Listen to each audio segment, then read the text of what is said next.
최고위원회 공개론을 시작하겠습니다. 안녕하십니까. 조국혁신당 대표 조국입니다. 윤석열 정권은 희한한 사람들로 가득 차 있습니다. 윤석열 검사는 박근혜 대통령을 뇌물죄로 잡아 넣었습니다. 그런데 그 윤석열 대통령이 노동부 장관 후보로 지명한 인사는 박근혜는 뇌물을 안 받았다라고 강변합니다. 원칙도 기준도 없는 대동단결입니까? 그 후보자는 경술 국치 이후 한국인은 일본인이었다고 합니다. 이런 인사가 정상입니까? 온 나라가 딥페이크 사태로 들끓고 있습니다. 주무부서의 역할, 여성가족부 장관 자리는 반년째 비어 있습니다. 여성가족부 장관 후보자들은 모두 제 부처를 없애겠다고만 했습니다. 대통령이 자해 자폭을 할 장관을 부처에 보낸 것입니다. 이게 정상입니까? 의료 체계가 무너져 갑니다. 환자는 길거리를 전전합니다. 지친 간호사들은 파업을 할 참입니다. 그런데 복지부 장관과 교육부 장관은 용산 눈치나 보고 있습니다.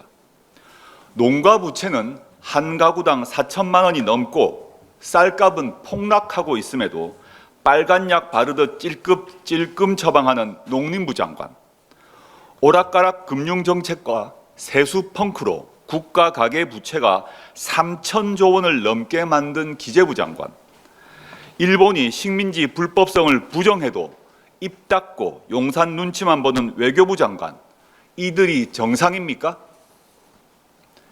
제가 법을 만들어야 하느냐 라면서 대통령 배우자를 감싸는 법무부 장관, 가히 김건희 씨 개인 변호인 같습니다. 살아있는 권력 수사는 포기한 지 오래입니다. 방송통신위원회는 공영방송 이사 후보를 뽑는다시며 95분 동안 83명의 서류 검토를 끝냈습니다. 한 명당 1분 9초씩 점검한 것인데 관심법으로 뽑았습니까? 법원에서는 이러한 임명을 멈추라고 제동을 걸었습니다. 오죽하면 1919년 임시정부 수립이라는 당연한 사실을 인정한 문화체육관광부 장관이 야당의 칭찬을 받겠습니까? 넉 달 전에 사퇴하겠다는 국무총리, 작년에는 간호법 제정안에 대해 대통령 거부권을 건의하더니 이제는 이름만 살짝 바꾼 간호사법을 통과시켜 달라고 합니다. 군사정권도 일이 잘못되면 민심의 눈치를 봤습니다. 박정희 정권은 1973년 김대중 납치 사건 때 전면 개각했습니다. 전두환 노태우 정권도 국면 전환을 위해서 개각을 했습니다. 윤석열 정권이 지침서로 삼는 이명박 정부 때는 어땠을까요?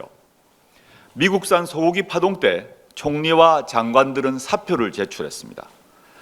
박근혜 정부 때는 세월호 참사 때 총리가 사직했습니다. 윤석열 정권 사람들은 어떻습니까? 끼리끼리 자기들 배만 불리며 힘없는 서민 호주머니를 텁니다. 항의하면 귀를 닫고 용산 눈치만 봅니다. 집권 3년 차에도 전 정부 탓하며 국정이 왜 이 모양인지 설명도 못합니다. 국민의 분노는 임계점으로 치닫고 있습니다. 집값은 월급보다 빠르게 오르고 가난할수록 더 가난해집니다. 다쳐서 병원에 가도 의사 얼굴을 못 봅니다. 이제 국민은 더 버틸 여력이 없습니다. 서울대 보건대학원 유명순 교수팀 조사에 따르면 국민 절반가량이 장기적인 울분 상태라고 합니다. 10명 중 1명은 울분 상태가 심각한 수준이고 30대가 특히 높은 수준의 울분을 호소한다고 합니다. 국민의 이름으로 요구합니다. 책임지십시오. 한덕수 총리는 즉각 사임하십시오. 윤석열 정부 내각은 당장 총사퇴하십시오. 대통령실도 모두 사표를 내십시오.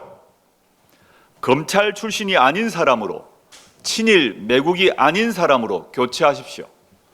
정부에 들어가겠다는 사람이 정 없으면 부처 차관과 차관 보드를 장관으로 임명해서 통상적인 일만 하라고 하십시오. 나라를 더 이상 망치지 말고 나라의 기본 틀만이라도 보존해서 다음 정권에 넘기길 바랍니다.